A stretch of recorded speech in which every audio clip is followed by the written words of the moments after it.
Alors vraiment, on est dans la joie ce matin. Vous pouvez vous asseoir. Bonjour à tous. Bonjour aussi à tous ceux qui nous écoutent peut-être en ligne. Que Dieu vraiment vous bénisse alors que vous allez écouter la parole de Dieu. Et on est vraiment content ce matin d'être dans la présence de Dieu. Les chants étaient juste, la louange était juste magnifique. Et ça nous a transportés dans la présence de Dieu. Et nous avons vraiment passé un bon moment. Amen. Alors vraiment, je suis contente ce matin de continuer à vous encourager et à m'encourager parce qu'en premier lieu, c'est moi-même que j'encourage. En préparant la parole de Dieu, je me fais du bien. Je me fais du bien et nous continuons sur la série de la foi parce que la foi, c'est notre victoire. Et comme je l'ai dit la semaine dernière, s'il y a quelque chose, une activité, un domaine de notre vie dans lequel nous devrions peut-être mettre tous nos efforts, au-delà de tous les domaines qui sont importants, c'est celui de fortifier notre foi parce que c'est la victoire de notre foi qui va nous faire triompher. Alors voilà, je suis très, très heureuse de continuer sur ce sujet-là et j'aimerais aujourd'hui parler sur l'épreuve de la foi. Ah, ça c'est un peu moins, le mot épreuve, on aime un petit peu moins, hein, mais l'épreuve. Parce que peut-être quelqu'un va me dire, mais si Dieu m'aime, si j'ai de la valeur à ses yeux, comment se fait-il que je passe par toutes ces épreuves, par toutes ces difficultés? Comment se fait-il que j'expérimente ces revers? Vous savez, un revers, c'est quelque chose qui ne marche pas comme vous voulez. Vous attendiez à ce que ça se passe comme ça et mince, ça se passe pas comme ça du tout et vous êtes déçus de la situation. Ce sont des difficultés et certaines déceptions sont des déceptions qui font mal. Mais si Dieu, si j'ai de la valeur, s'il m'aime, s'il est avec moi, si la victoire de la foi, comment se fait-il que je passe par tous ces défis, que j'ai ces obstacles? Comment se fait-il que je passe par ces déceptions et ces batailles? Dieu n'a-t-il pas promis la victoire, que tout allait bien se passer? Alors oui, Dieu a promis la victoire par le moyen de la foi. C'est biblique. Cependant, la Bible nous parle aussi de l'épreuve de notre foi. L'épreuve de notre foi. Notre foi va être, à certains moments de notre vie, éprouvée, testée, et elle va même peut-être quelquefois passer par le feu, mais ne paniquons pas, ça fait partie du processus. Et quand on reste fidèle malgré l'épreuve et le feu, eh bien nous allons en ressortir plus fort. Parce que seul le feu a la capacité de purifier l'or. N'est-ce pas? Seul le feu, en séparant les scories. Et seul le feu peut faire du fer, qui est une matière plus ou moins malléable, peut faire du fer de l'acier. Ah, vous ne saviez pas qu'on allait faire de la chimie, hein? De l'acier. Par tout un tas de processus, en passant dans des fourneaux et d'autres choses bien techniques que je serais bien incapable de vous expliquer. Mais le fer qui était malléable va se transformer en une matière qui est inébranlable. Une matière qui est beaucoup plus solide et qu'on appelle l'acier. Mais pour cela, il faut qu'il passe par les fourneaux. Et c'est la même chose quelquefois dans nos vies. Dieu permet que nous passions par des épreuves, des moments de test, des moments de difficulté, parce que le feu va séparer le mal du bien. Et au final, si nous traversons cette épreuve, eh bien au final va rester l'essentiel, l'authentique, le meilleur de nous-mêmes. C'est ce que Dieu va faire par l'épreuve de notre foi. Alors nous allons lire dans 1 Pierre 1, 7 et 8, un verset que j'aime beaucoup et qui nous dit « C'est là ce qui fait votre joie. Quoique maintenant, puisqu'il le faut, vous soyez attristés pour un peu de temps par diverses épreuves, afin que l'épreuve de votre foi, plus précieuse que l'or périssable, qui cependant est éprouvé par le feu, ait pour résultat la louange, la gloire et l'honneur lorsque Jésus-Christ apparaîtra, lui que vous aimez sans l'avoir vu. » Alors nous sommes en train de parler de la victoire de la foi dans nos vies, n'est-ce pas? Nous avons déjà abordé quelques sujets, quelques caractéristiques de la foi. Nous avons parlé du fait que la foi, elle vient d'une révélation. Nous avons parlé du fait que la foi voit l'invisible. Nous avons parlé du fait que la foi est capable de balayer tous les obstacles et toutes les circonstances qui sont contraires, n'est-ce pas? Abraham n'était pas tout à fait capable à 100 ans d'engendrer un fils. Et pourtant, c'était des circonstances contraires, et pourtant sa foi, parce qu'il a cru en Dieu, eh bien, c'est arrivé, n'est-ce pas? Nous avons vu que la foi donc refuse de capituler devant les circonstances négatives. Nous avons vu également que nous recevons par le moyen de la foi. Nous avons vu également la semaine dernière que notre foi, sans les œuvres, elle est morte. Notre foi a besoin de s'exprimer par des œuvres. Et nous avons vu aussi que la foi permet de toucher Dieu, comme la femme qui avait cette perte de sang et qui a touché le bord du vêtement de Jésus en touchant le tzitzit. Vous vous rappelez de ça? Moi, je me suis exercée, maintenant je le prononce sans aucun problème. Le tzitzit, c'est-à-dire ce cordon qui pendait sur les vêtements du peuple hébreu, qui symbolisait les commandements de Dieu. En touchant ça, elle a par la foi touché la promesse de Dieu. Et quand elle a touché la promesse de Dieu, elle a reçu sa guérison. Tu peux recevoir ta guérison aussi. Tu peux recevoir ton miracle quand tu touches Dieu par la foi. Alors aujourd'hui, nous allons continuer et nous allons voir que notre foi, ta foi et ma foi, je sais, c'est un peu dur à entendre, mais cependant, il faut le savoir, elle va être éprouvée. Il y aura des moments dans notre vie, dans ta vie, dans ma vie, où nous allons être éprouvés. Donc nous allons parler de la foi qui est éprouvée, et puis ensuite nous basculerons vers quelque chose d'un petit peu plus juridique. Nous allons parler de la jurisprudence de la foi. Ah, ça va vous intéresser, la jurisprudence. Alors premièrement, ta foi sera toujours éprouvée ou testée.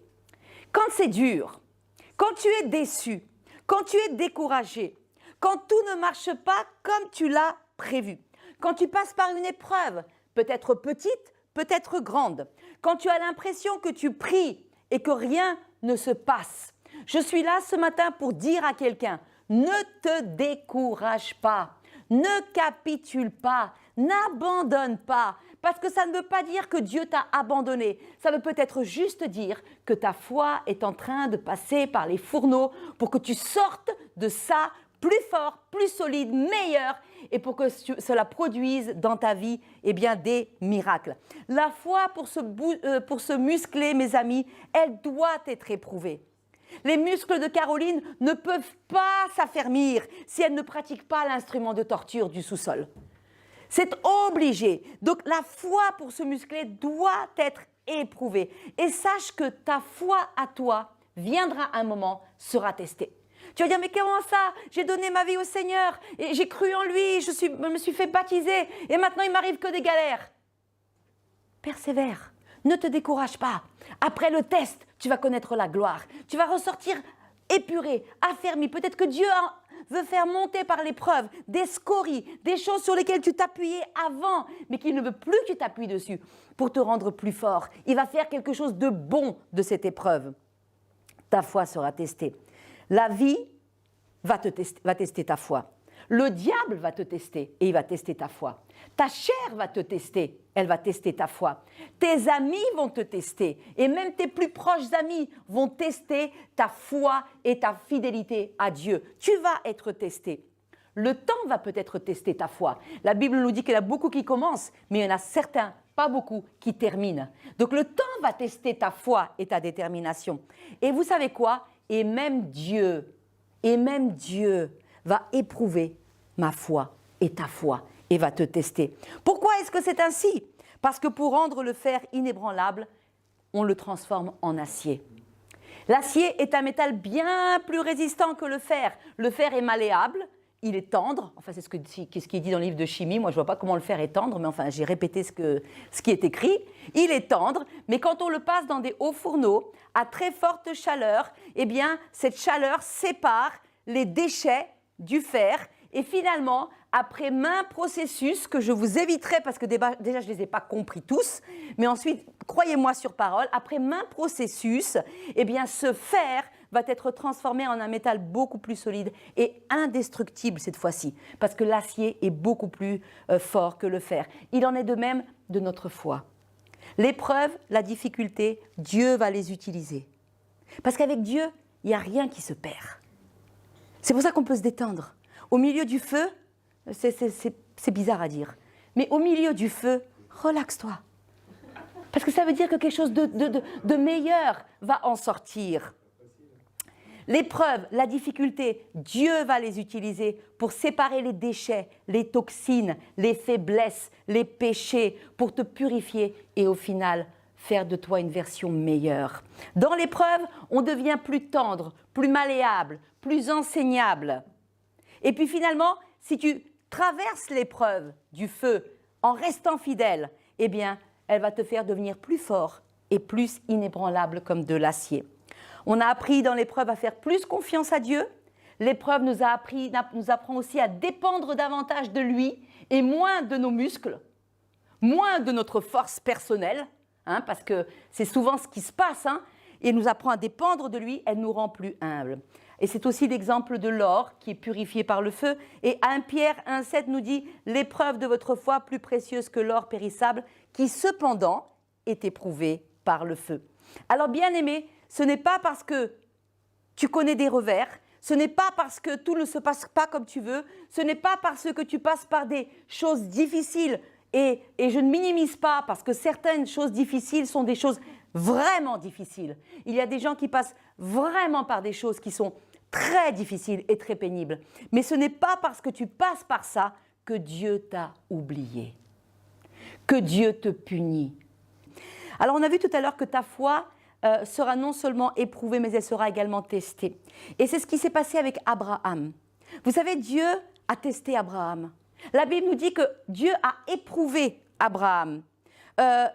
Dieu avait promis à Abraham un fils quand il avait à peu près, je crois que c'était 75 ans à peu près.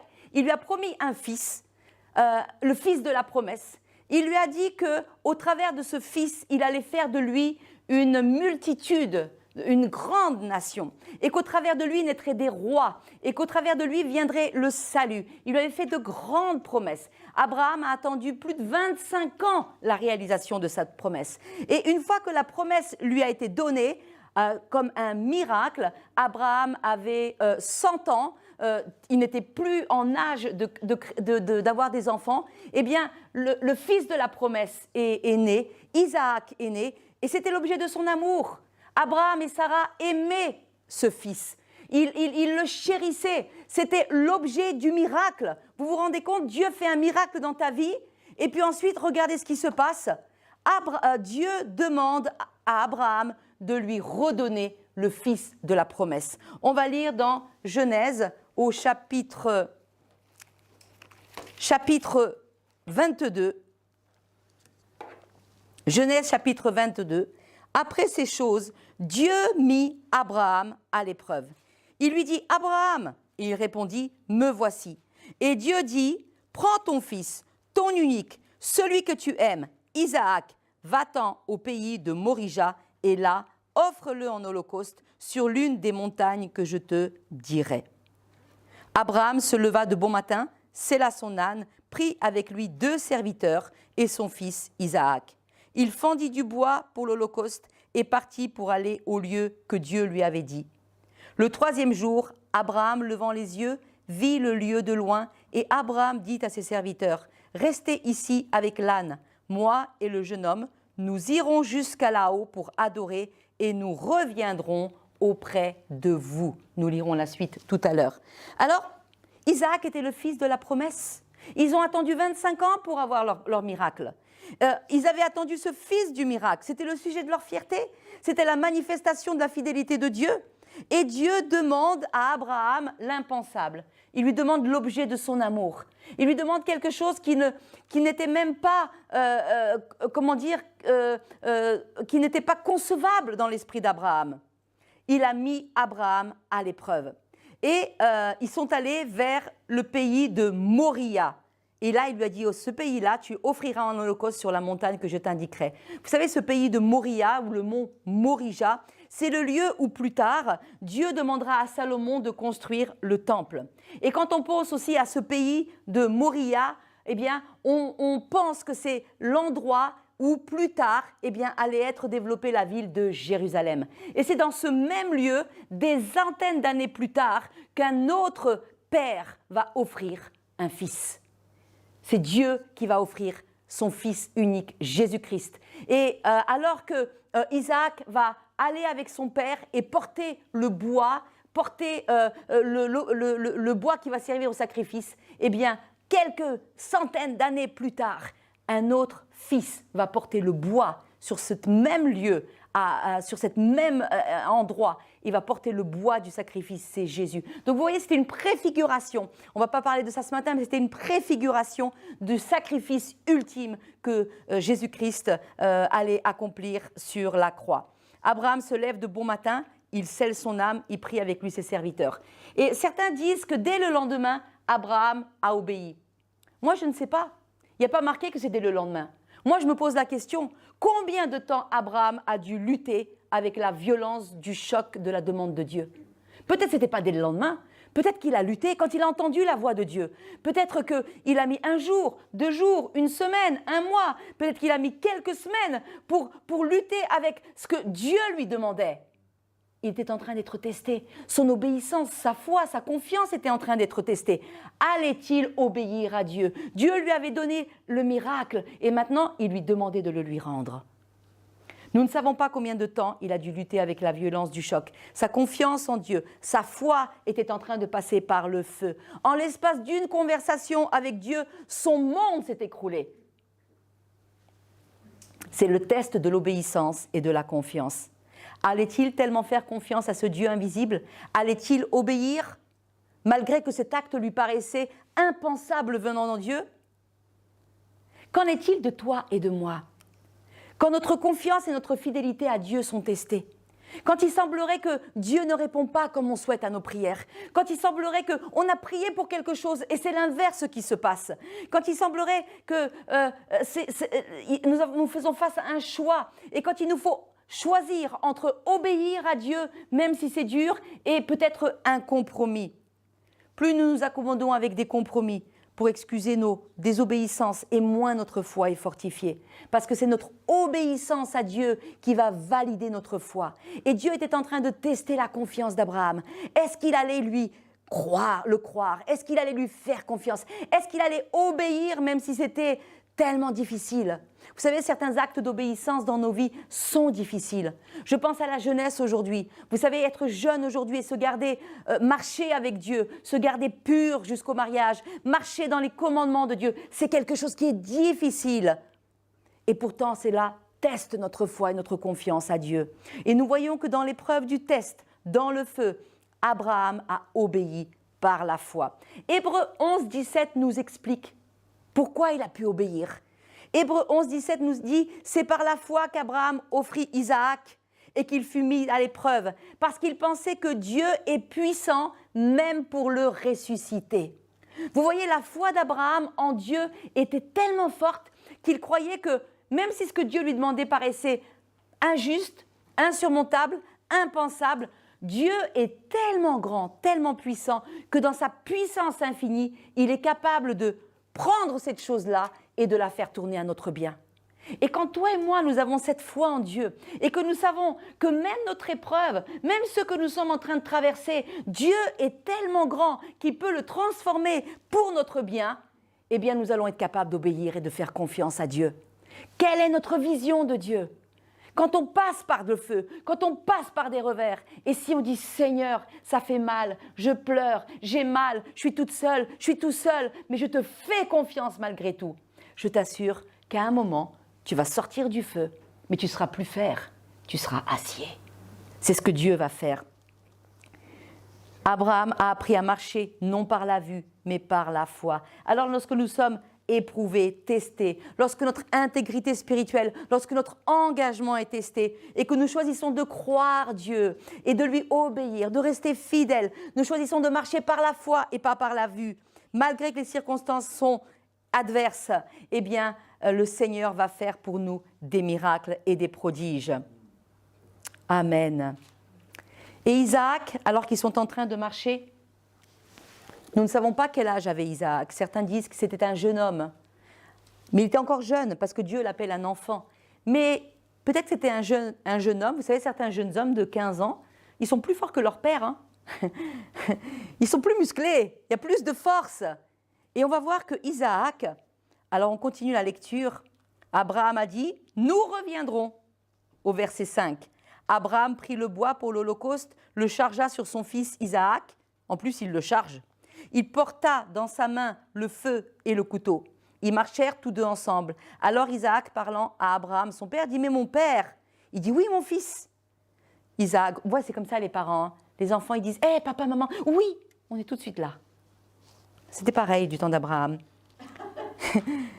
Il dit « Me voici, mon fils. » Isaac reprit « Je ne comprends pas un truc, papa. Il y a le feu, il y a le bois, mais il est où l'agneau ?»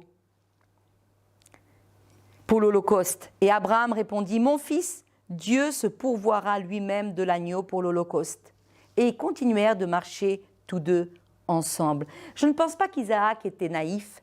Je ne pense pas qu'Isaac ne comprenait pas ce qui se passait. Vous voyez l'histoire, quand on la lit, il y a des points, et d'un point à l'autre phrase, ça va très très vite. Mais si on se met vraiment dans la situation, Isaac aurait pu se rebeller, il aurait pu avoir des doutes, il aurait pu douter de ce que son père allait faire, parce qu'Abraham portait quand même ce fameux couteau.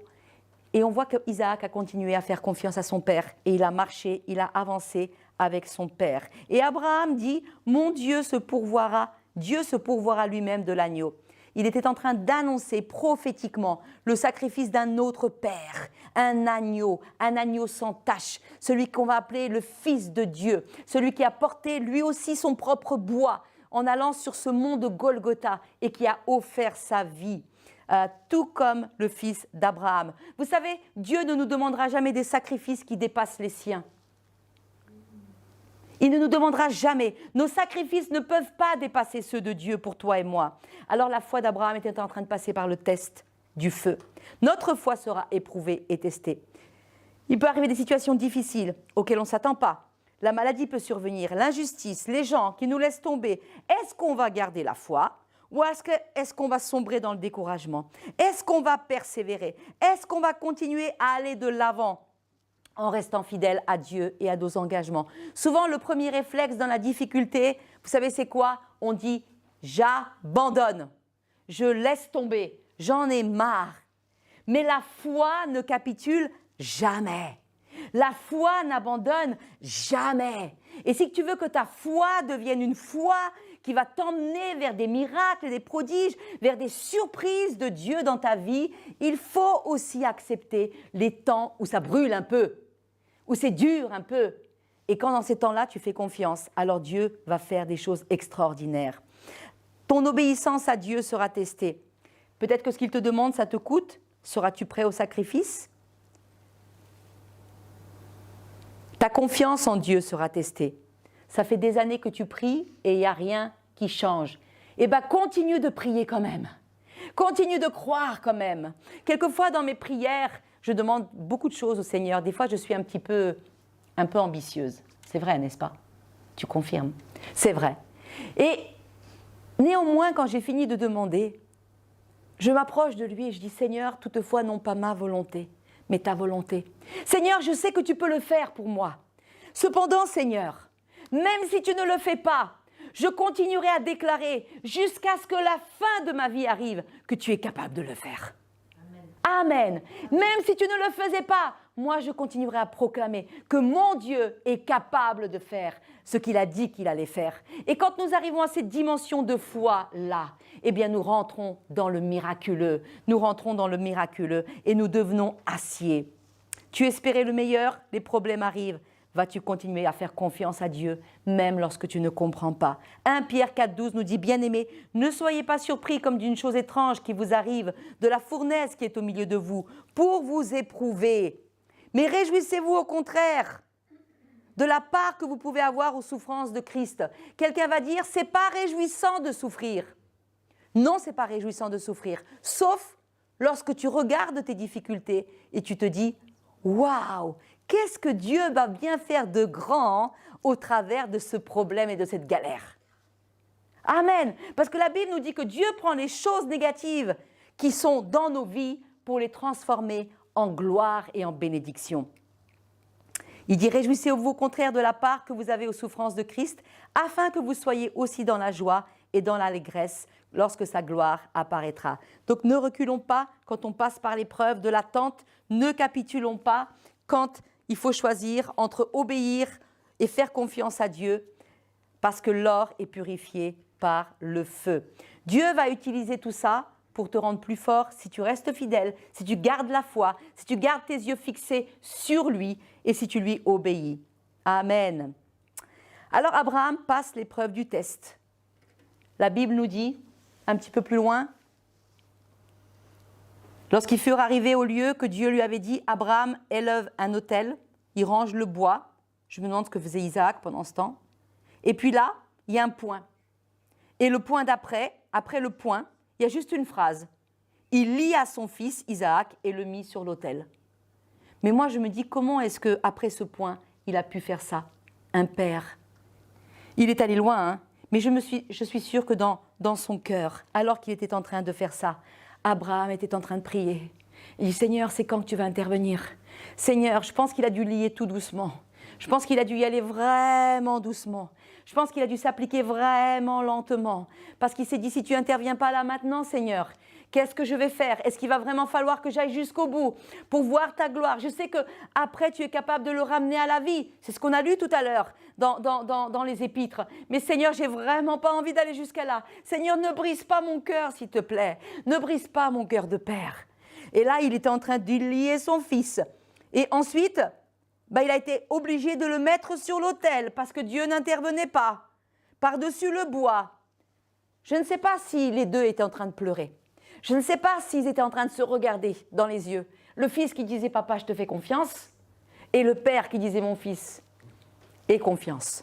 Dieu va faire quelque chose de grand au travers de ce test. » Je ne sais pas comment, parce que là, c'est juste un point, mais de le vivre concrètement. Je ne sais pas comment ça s'est passé, mais Abraham a été éprouvé et par l'obéissance, il a décidé de faire confiance à Dieu, même si sa tête lui disait autre chose.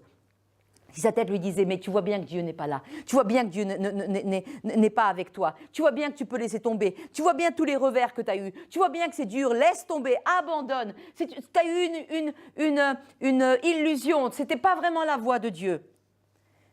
Et Dieu va jusqu'au bout. Hein. Il l'a mis sur l'autel par-dessus le bois, puis Abraham étendit la main, il prit le couteau pour égorger son fils. Et là, finalement,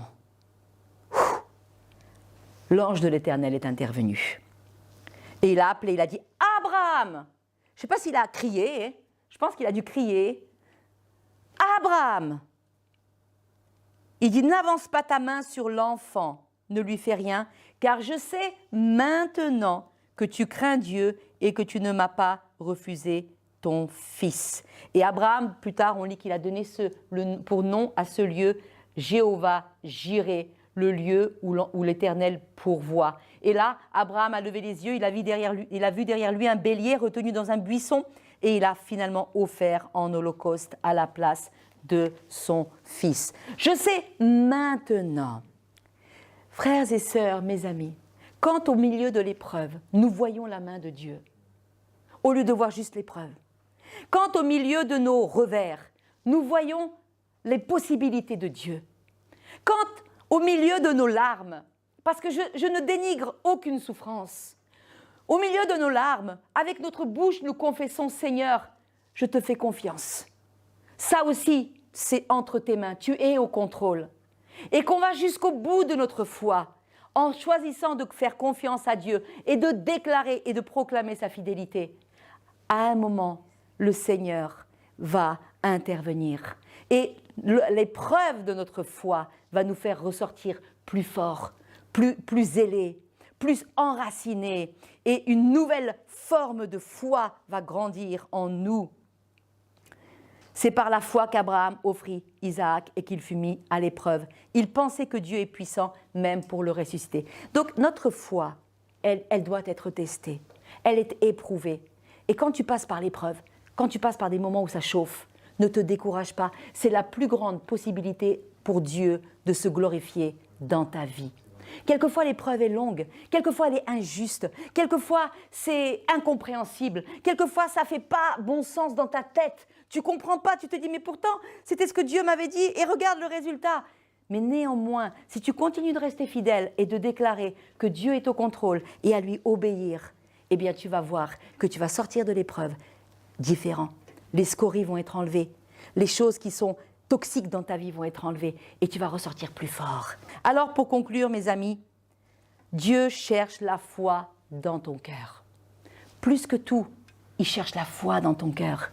C'est pour cela que ce matin, la parole, elle est prêchée, pour que ton cœur puisse se battre et vibrer dans la foi, pour que tu crois qu'avec Dieu, tout est possible, pour que tu saches que même si tu passes par l'épreuve, même si tu passes par le feu, même si c'est difficile, eh bien, ça ne veut pas dire que Dieu n'est pas avec toi, ça ne veut pas dire que tu es abandonné, ça veut juste dire que Dieu est en train de travailler, de passer par le feu, peut-être ce test ta foi et que tu vas en ressortir plus fort.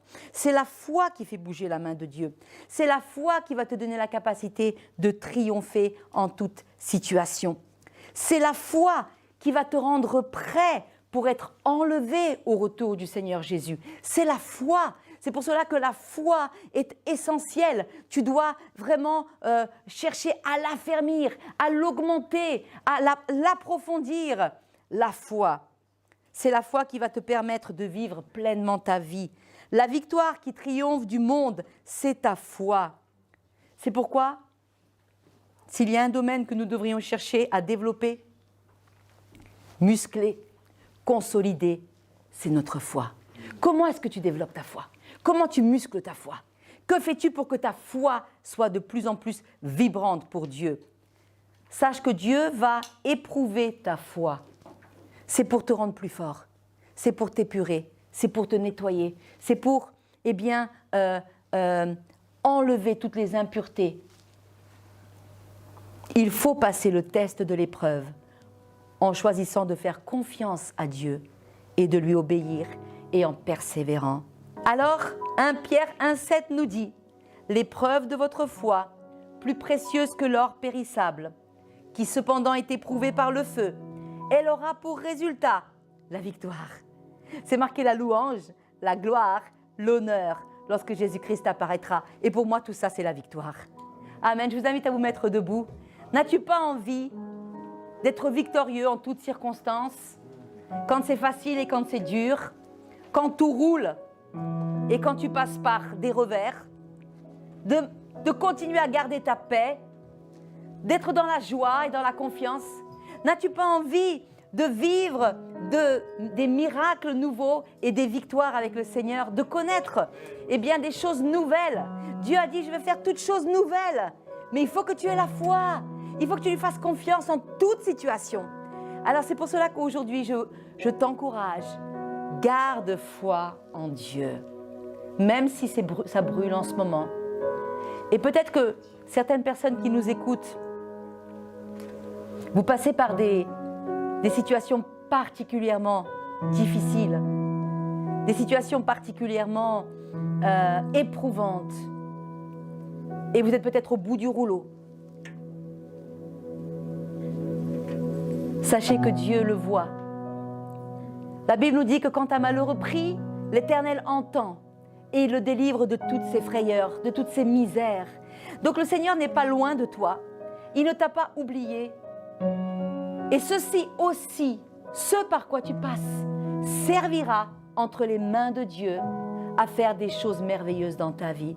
Garde la foi, garde confiance. Ne laisse jamais le découragement te voler la foi. La foi dit, Dieu est avec moi. Si Dieu est avec moi, que peut-il m'arriver? Qui sera contre moi? Alors ce matin, vraiment, je vous invite à lever vos mains alors que nous allons chanter et à dire, Seigneur, je te fais confiance. Seigneur, je ne comprends peut-être pas tout. Seigneur, ça me coûte ce que tu me demandes de faire. Seigneur, cet acte d'obéissance que tu me demandes me coûte, Seigneur. Mais je te fais confiance. Et alors que ma foi est éprouvée, tout comme l'or, elle sortira purifiée, plus forte. Que le Seigneur vraiment vous bénisse ce matin. Amen. Il vient sur les nuées, les rois du monde s'inclinent.